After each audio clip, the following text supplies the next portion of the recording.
Hello, I'm Anthony. Welcome back to the Xils Lab, Xils.4 tutorial series. We're going to have a look at three different sections today: the filter oscillator, ring modulator, and noise generator.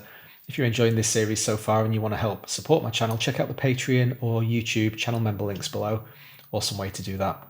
Now for today's purposes, I've dialed in a sawtooth oscillator. You can see in the oscilloscope, got our sawtooth, and you can also see all of these peaks in the spectrum analyzer represent all of the individual harmonics or sine waves. That's what a harmonic is. It's just a simple sine wave. All of the harmonics of the harmonic series, starting at 261 Hz, which is the fundamental tone that we're generating. All of these harmonics are going to be multiples of 261. So there's 261, 530 odd, and so on in multiples of 261. The Xils.4 contains a resonant low-pass filter. We'll get onto the concept of resonance in a moment, but the important thing just for now is low pass. This means that we're going to allow the low frequencies through and increasingly attenuate or cut off high frequencies around a single frequency called the cutoff. The cutoff frequency is controlled by this blue frequency knob. That's its job. But at the moment you won't hear that because the filter's not part of this modular patch. So let's plug it into the patch and then we can start hearing it work. Instead of the oscillator going directly to the envelope, I'm going to take that away. I'm going to patch it into the filter. So you want to look for the filter in the signal section. Ignore this one for now. We'll have a look at that later. So into the filter, out of the filter, off to the envelope, out of the envelope, to the outside world. You'll immediately hear that the sound is now duller than it was previously. We have this much steeper attenuation curve. Lots of this high frequency information has been discarded. As I turn this frequency knob, if I turn it clockwise, you're going to see some of that high frequency information return.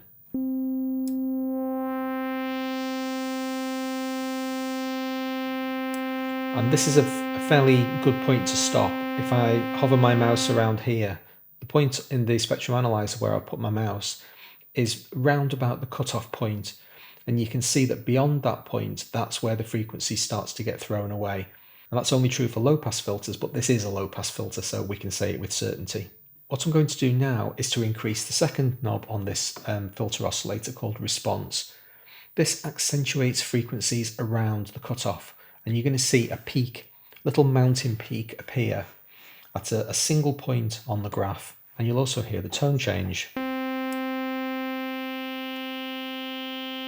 So you can hear these frequencies around this point. It's about 3 kHz. Let's have a look at the frequency knob. Yeah, 3.3 kHz. That's about right, isn't it? That's where this peak is. So that's the cutoff point, and we've just accentuated that peak using this response knob. This response is very frequently called Q or quality. It's basically just a term used to describe this accentuation of frequencies around the cutoff. I describe this filter as a resonant low-pass filter. And one of the features of resonant low-pass filters is that they can actually generate their own audio signals completely independent of the input from the oscillator. The frequencies, the filter circuit itself can generate its own frequencies, and they're going to be attuned to the cutoff point of the filter circuit rather than the incoming frequency of the oscillator. Now, self-oscillating filter sounds can be quite brutal, so I'm going to turn the global level of the synthesizer down just so that it's not too vicious when it kicks off. I'm just going to turn this Q knob up until the filter begins to self-oscillate. There we go. And now you get really intense spikes. You get a spike around the cutoff point, but you also get additional harmonics at multiples of the cutoff. So it's basically generating its very own audio signal, but this time it's based on the cutoff. What that means is it's very likely to be enharmonic or dissonant with the pitch of the oscillator behind the scenes. And that's why you get this very intense contrast between the tone of the sound that you're generating from the key and the tone of the sound that's being generated by the filter circuit. I'll pull it back down again. And you can see it very quickly disappear. There's a specific point at which the filter circuit begins this kind of internal feedback mechanism and it begins to self-oscillate. Now, having quite a high Q and then doing a frequency sweep is one of the great joys of playing with analog synthesizers, so let's do that.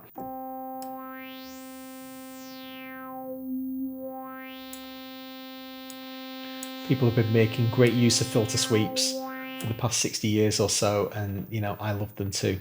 Now we have an overall level for the output of the filter oscillator.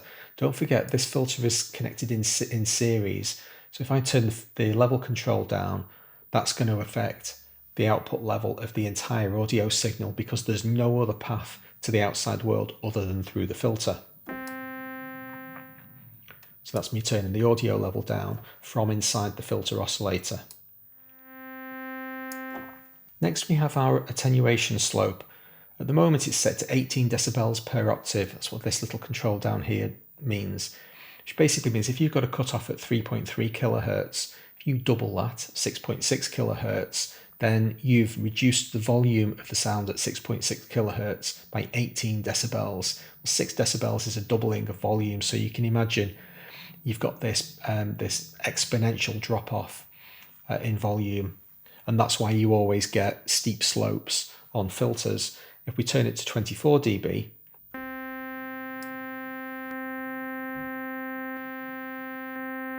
and at 12 dB it's going to be shallower again. You can also see differences in the frequency responses themselves. These different filter circuits are based on the original equipment that the machine was modelled on, and they have different electronic designs. So they're not simply an attenuation rate, they actually do contain different components in the original from which this was modelled. So they all have different tonal characteristics. Now this amount control underneath the frequency knob initially doesn't seem to do anything. I'll press a key.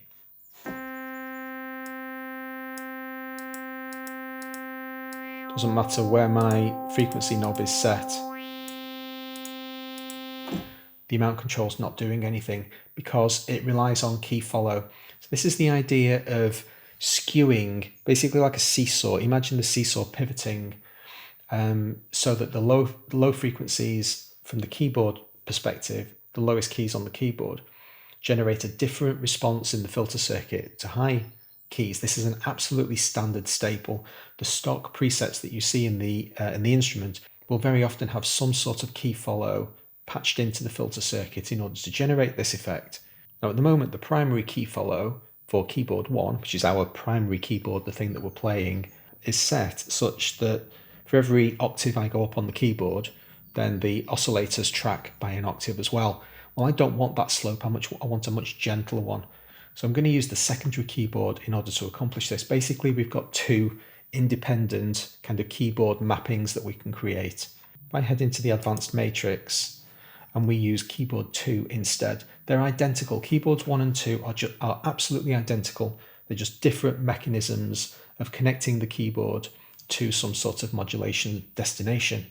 But I don't want to set it maximally. I'm going to turn it down so that it's having a very small positive modulation effect. If I turn this to 12 o'clock, it's basically not having any effect at all. Just setting it to very slightly past 12 o'clock. This amount times 4 generates a very intense frequency sweep, so you need to be careful with your settings. Then what I want to do is make the key follow for keyboard 2 very gentle. So I've created a really slight slope that tracks with the keyboard as I go up through the octaves. Now I'm going to press a note. Now engage amount times 4, and you saw the cutoff switch. The more intense I make that slope, the greater the key follow that I introduce, the bigger the difference is going to be between the native cutoff and the adjusted one depending on the key that I've pressed. I can do it from key follow, or I can do it with the attenuation pin. They're basically doing the same thing. If I turn this attenuation pin negative, it's going to skew the cutoff frequency the other way.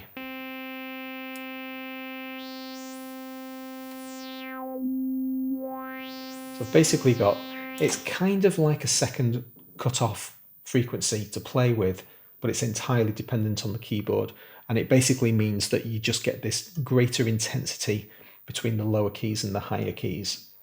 More often than not, I find this amount times 4 control to be a little bit too intense for my liking. I can generally perform what I want with the filter circuit without needing it, but it's there for you if you want it. It just creates that much greater range of frequency response in the filter circuit.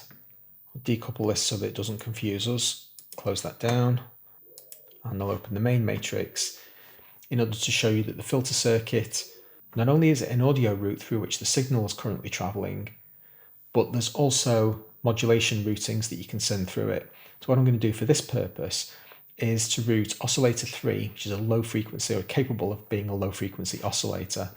I'm going to route a triangle wave out of oscillator 3 into the filter cutoff. So this control in the controls section is controlling the frequency cutoff, not the audio signal. This is the audio signal in the signal section. Now this oscillation is going to be pretty fast. It's not what we want at all. I actually want that to do a low sweep. So I'll turn my oscillator down into low frequency mode.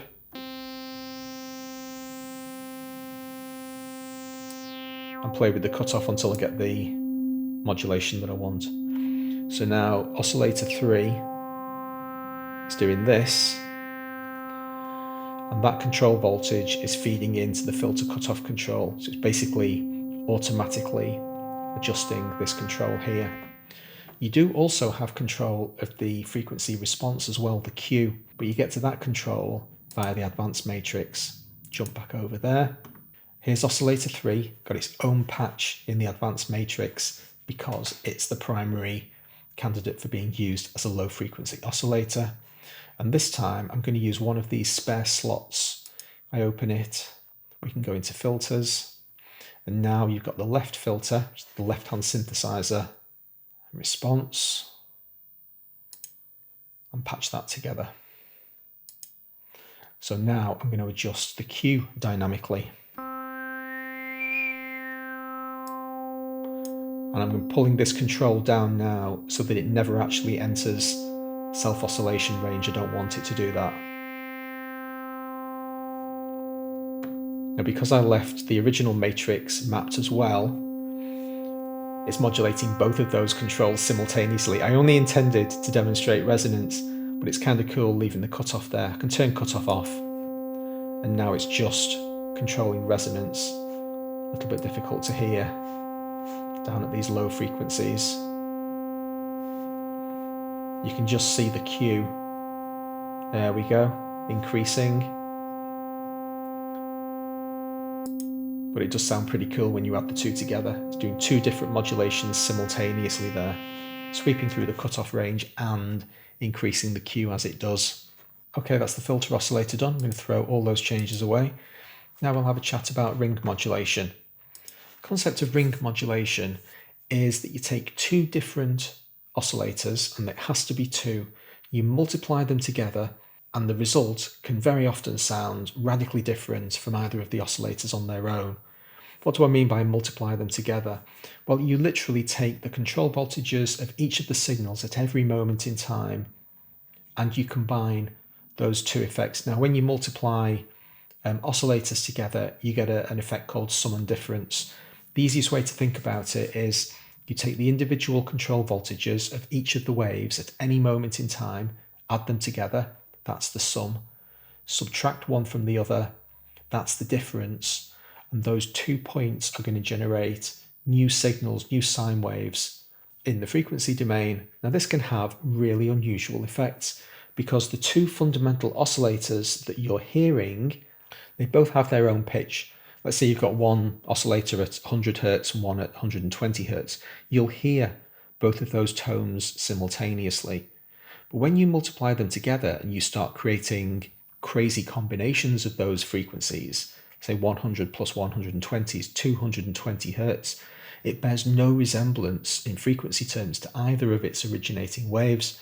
Similarly, 120 minus 100 results in a wave at 20 Hz. Again, no mathematical relationship or no harmonic relationship to the original wave. What this means is that ring modulation is very often used for creating enharmonic, very often described as metallic or dissonant tones, because you don't have this stable harmonic center. First thing that I'm going to do is patch in two different oscillators. I'm going to take the sawtooth from oscillator 1, and a square wave from oscillator 2. Set my sawtooth shape at 0, which basically means it's going to be a pure sawtooth. The shape of my square wave at 50%. Just going to check my frequencies are all set to 0, and we should hear those two different pitches. And what you're hearing there is the composite tone of those two different sounds to produce a recognizable pitch and a recognizable tone. Now I'm going to offset one of those oscillators in pitch. I'll turn oscillator 2 up. Doesn't particularly matter wherever I set it to. 2.8 semitones, fine, it's as good as anything. You're going to hear these two tones being dissonant with each other, but you'll also be able to identify and recognize that interval.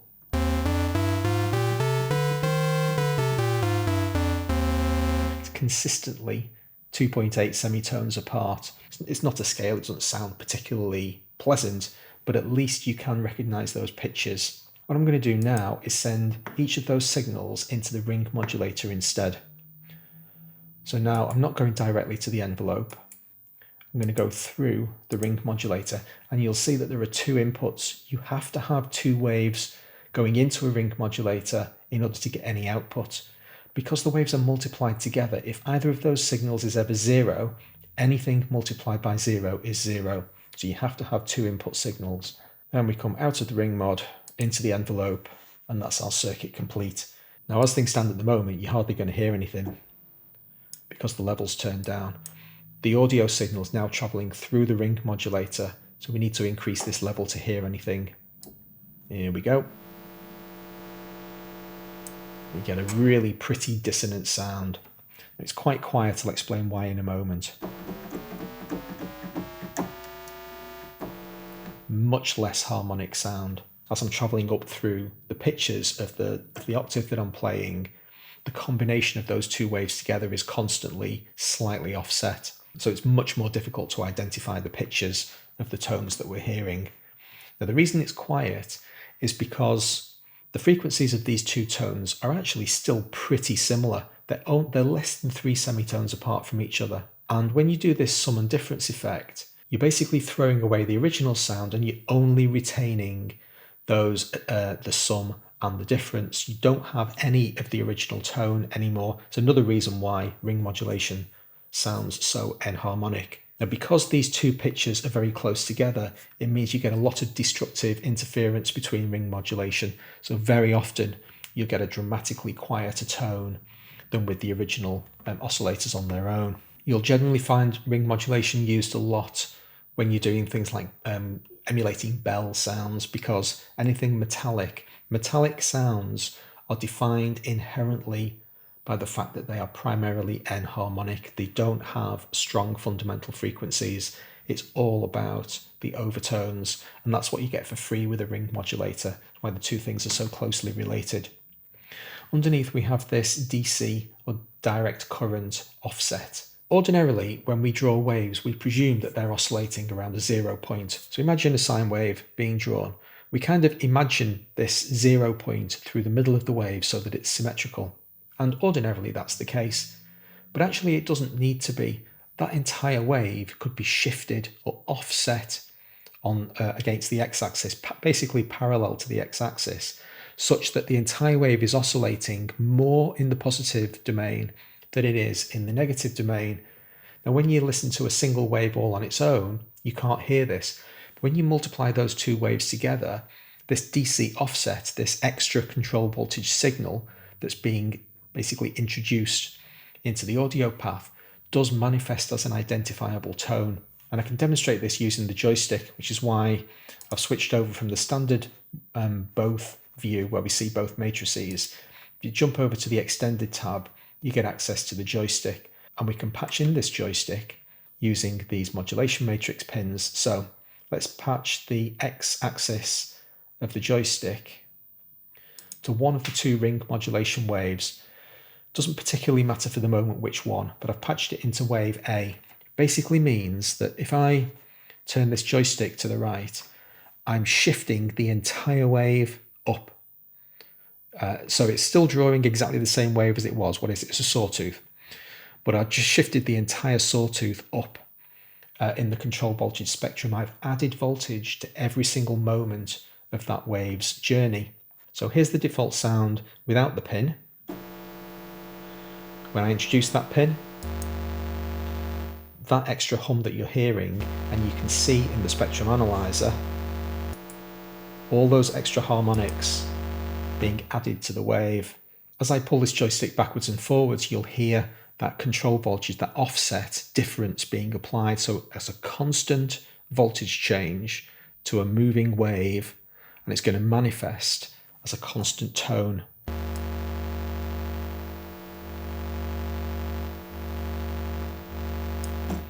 When we engage DC on, we basically attenuate or cut out that DC offset. Basically, the synthesizer determines that there's a DC offset and takes it away. So now I'm going to engage DC on. Now when I press a note, we're back to the same sound. But here's the kicker. If I move the joystick, you'll hear the sound reappear again. So there's the DC offset momentarily imposing itself before basically the synthesizer catches up and attenuates it again. So you can catch it out. The modulation while the joystick's moving reintegrates or basically reintroduces the DC offset. Finally, we can take a very quick look at the noise generator, and I say very quick because it's incredibly simple. It literally generates noise. So what I'm going to do is I'm going to patch the noise directly to the outside world so that we can hear it, and that's what noise sounds like. Turn the level down a bit. And what you're seeing on the graph here is pink noise, which means the low frequencies are louder than the high frequencies. If I turn the control to 12 o'clock, we get white noise and a flat distribution. And if I turn it all the way up, we get blue noise, where low frequencies are attenuated and high frequencies are accentuated. Now, there aren't many cases where you're going to want to patch noise direct to the outside world like that. Let's make it a little bit more usable. Let's patch the noise into our filter oscillator, out of the filter, to the envelope, and now you have something that's much more usable, verging on musical. And the cool thing about noise is that by its very essence, it has two very similar properties to the world that we know. If you turn the response or the Q down quite low, you're going to get the sound of waves.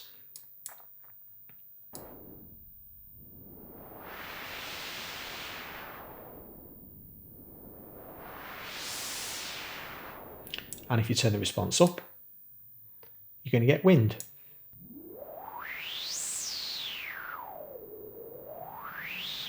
Because both of those effects are noise. There's no tonal quality to either wind or waves, but they do have different frequency responses. Wind has a higher Q than the sound of waves crashing on the beach, so you can emulate those really easily using a noise filter.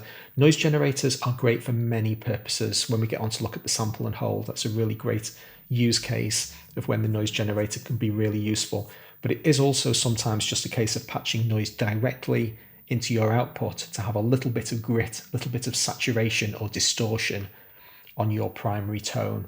We'll see examples of that over the course of the rest of this series. Hope you enjoyed this one today. Please hit like if you did. I'll see you again. Thanks very much.